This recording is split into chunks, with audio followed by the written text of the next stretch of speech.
time again for another installment of the basics, and you've probably noticed the stacks of cards that are in front of me on my table, because I'm going to talk to you today about deck sizes, and I'm going to explain as best I can what a standard deck size may or may not be across a couple different CCGs.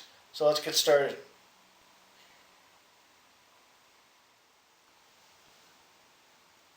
Now, as you may well know, in most CCGs, there's a requirement of a minimum 60 card deck to start play.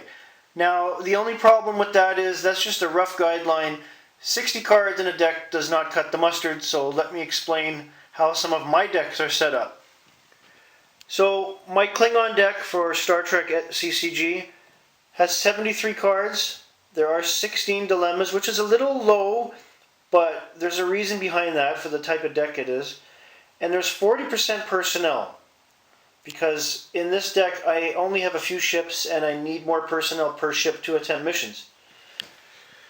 Next up is my red deck for Magic the Gathering. It has 96 cards.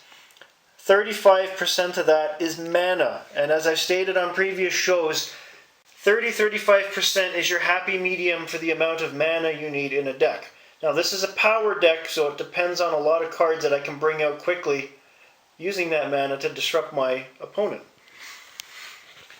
One of my badass decks, which is my Star Trek card game Federation deck, this has 90 cards, 20 dilemmas. It is 40% personnel, and there's also a 14 card side deck contained in that 90 card count.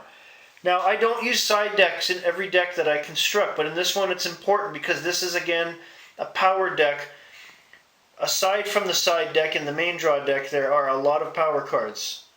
And that's what it's meant to do, to dominate. Finally, my multicolor deck for Magic the Gathering. So it's a red and black combination with some of the gold cards that denote multicolor. 79 cards in this deck, 35% of it is mana, but this has one of my higher artifact counts at 10%, because this deck relies on certain artifact cards to help move it along. I've set it up with the two colors to have that amount of artifacts, as well as some of the gold multicolored cards utilizing both land types.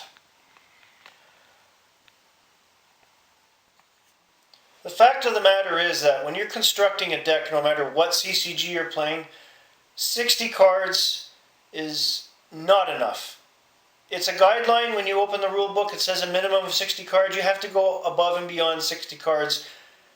If you try to make an awesome deck limiting to 60 cards, what's going to be in that deck? Where's the beef?